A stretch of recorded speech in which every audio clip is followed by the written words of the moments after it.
Welcome to another Mac the Hobbyist video. Today I'm going to be telling you how you can open a Roth IRA. But first, I want to tell you why you want to open a Roth IRA. So I know you're probably in your 20s, you're like, oh, I don't need a Roth IRA, like I can worry about investing in the future. But the problem is that your money will compound over time so that the earlier that you start, the more money that you'll have in the future. So one of the best investors in the world, his name is Warren Buffett. He's from Omaha. He's known as the Oracle of Omaha. He has a famous saying that is time in the market beats timing the market. So instead of trying to find the best possible time to buy and sell a stock, if you look for investing long term, that will outperform trying to time the market. So enough yapping. Let's just look at this interest calculator right here, or an investment calculator. So let's say that you have an investment length of 40 years. So if you're 25 and you plan on retiring at 65, that's 40 years. If you contribute $200 per month at an investment rate of 10%, that's how much the market will return on average for the S&P 500. And then have an inflation rate of around 3%. That kind of varies around 3%. But so if you have a 40 years monthly contribution of 200 with an interest rate of 10%, that investment over 40 years will be about 100,000, but that 100,000 will be worth 1.1 million, or total interest will be that 96,000 will make you $1 million, which is crazy to think about because you just have to invest it and forget it. You never have to touch it again until you want to retire or whenever you want to withdraw it. Another thing you want to point out here, or I want to point out here, is that because of an inflation rate of 3%, your actual buying power is about 300,000 in today's dollars. That might not make sense because I don't really understand it either, but it's like if you invested that amount of money, you'd have $300,000 in today's money. So the reason I want to tell you to invest now rather than in the future is because of this investment length. So let's say that you started at 25, 40 years from now is 65. Well, I have this other one pulled up where it's the same contribution, interest rate of 10%, inflation rate 3%, but you just start at 20 instead of 25, like the previous example. So if we press calculate, you have a contribution of about 100,000. So this is only about 12,000 more dollars. But look, that extra $12,000 makes you an extra almost 600,000, almost 700,000. And the only difference here is that instead of starting at 25, you start at 20. So that extra 5 years makes you an extra $700,000. So that's what I say, that the earlier you start, the better, because you'll have more time for your money to compound. That extra 5 years allows your money to compound so much faster. Just by starting a little bit sooner, 5 years, you have an extra $700,000 here and an extra to about 130 grand right here in buying power just by an extra 500, or sorry, an extra 5 years and a few $1,000s more contributed. So that's why I think that you should invest, and starting early is very important. And if I'm talking to like a college student, then I would just say contribute just a little bit. $50 goes a long way, especially when you start, because the earlier you start, like I said, it compounds more, yada yada yada. Um, so like just even $50, if you start 45, that's still going to get you $450,000 by the time that you retire, and that's just by doing absolutely nothing. And so every time that you increment it, so let's just say that you can sack away $1,000, which is a lot of money per month. But think about it as 12 grand per year. You make, let's just say, 50 grand per year. That's obviously a lot of your income, but that $1,000 per month will make you a multi-millionaire, which is insane to think about. It's just like instead of spending your money on stuff you maybe don't need, you can just sack a little bit away and invest it, and then that will eventually just make you money just by doing nothing in the future. So anyways, that's why I think you should invest. Starting early is very important. Um, And so like now let's talk about how you can start an account. So there's a bunch of different ways that you can open a Roth IRA. I'm just going to go over one here, but I use Charles Schwab personally. I used to use TD Ameritrade, but then they got bought by Charles Schwab, so now I use Charles Schwab. Um, but all of these pretty much do the exact same thing. So Charles Schwab, this is this one. You have Vanguard, Fidelity, Wealthfront. That's another one that I use for automated investing. But there is no wrong option here. I just use Charles Schwab because that's what I rolled over into.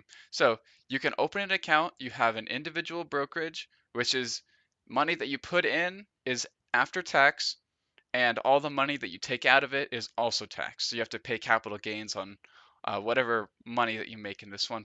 Joint brokerage is very similar to this one. It's just with another person. Roth IRA, that's what we talk about here. This is, you can do lots of more research about this after this little YouTube video. But this Roth IRA is all of your contributions are after tax. So you can contribute up to $7,000 as of right now per year to this account. And so when you retire 40 years from now, that is not, it is not taxed when you withdraw it, which is insane because you're going to have possibly millions of dollars in that account when you retire, and you don't, it's not taxed at all. They cannot tax it. So that's what the advantage of a Roth IRA is. IRA stands for individual retirement account. Traditional IRAs is traditional individual retirement account. This is contributions are pre-tax, and you pay taxes when you withdraw it when you retire. And then rollover IRA, you can use this if you have like a 401k with your employer and you want to turn this into a traditional IRA. That's what this rollover is, or a Roth. I haven't had much experience with that. But anyways, we'll start with, there's a bunch of different accounts you can look at. I'll just look at the Roth IRA. So we click it. And I haven't done this for a long time, so we'll kind of see what it looks like. So you enter your name. I'm not actually going to fill out all my information here. My name is not Malcolm, it's Mac actually. Let's see. Yes, I live in the United States. I'll give it a birth date of legal age, social security number. This is my actual social security number. It's pretty high tech, I know. Enter valid, whatever. Enter your email, your mobile phone, and you'll be able to press continue. And a lot of times, this is just a lot of accepting what exactly that you're doing. It's like, hey, are you sure that you want to invest money into this account that is not FDIC insured? Which basically means that if you invest money and you lose money, it's not the government's fault. This is like the opposite of like a bank.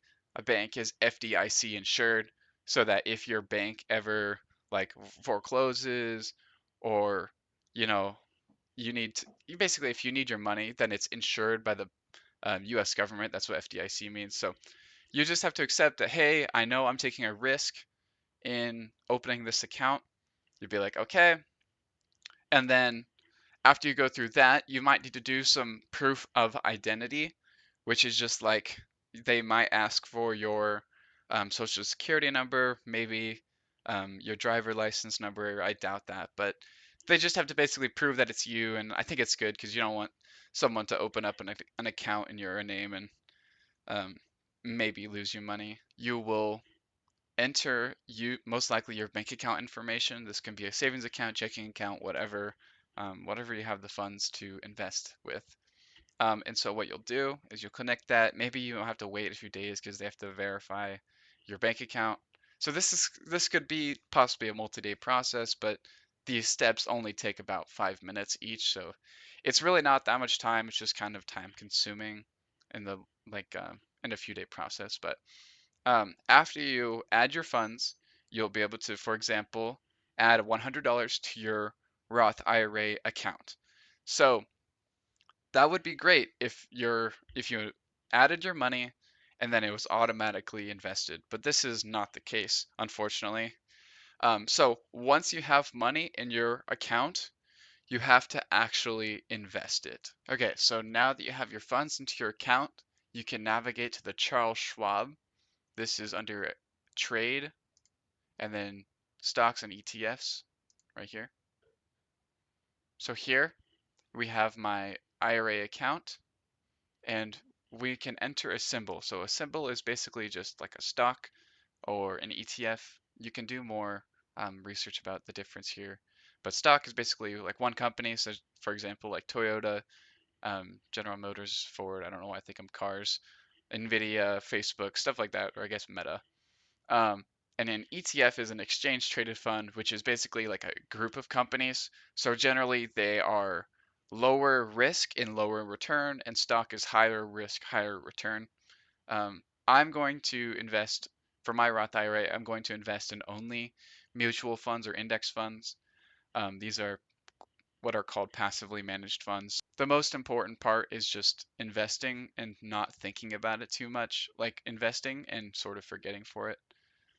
Okay, so now that we got to this page, we'll enter a mutual fund that I like to invest in, which tracks the S&P 500, which is the top 500 companies in the United States. So if you look up S&P 500, yeah, here we go, by weight. So they say that the first 7 companies make up a lot of the market right now, which is sort of scary, I guess, but it's also good because these are returning a lot of value right now. So, anyways, top 500 companies, a lot of it's condensed in the top 7. Um, but, anyways, let's go back to here. So, we want to invest in the S&P 500. I will do this via a mutual fund which tracks the S&P 500. So, if we here's Schwab S&P 500 index, that's what this is right here. Right here, um, because it's a mutual fund, you don't have to buy an entire share technically. You can buy partial shares. So what I'm going to do is buy, and you can select any amount of dollars that you want, a minimum of one, obviously. So if you just said $100 in right here, and reinvest dividends and capital gains, this is basically like if you were to sell some of your stocks, it would get automatically buy another share of the stock. Same with dividends. Like if you're given like a $10 dividend, then it would buy like half a share for you. But anyways, you can invest $100, review order. Then after you press that, it'll be like, are you sure you want to do this order? And then it'll be like order placed, and then it'll go in place at like the end of the next day.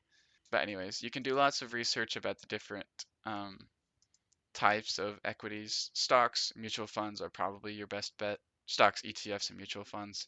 All of this stuff is, in my opinion, gambling, so just try to stay away from it. Same with options. Um, but anyways, yeah, this was how you can invest in your Roth IRA, why you should invest, how you can invest, and yeah, let me know if you have any questions, and I appreciate you taking the time to go through this. See ya.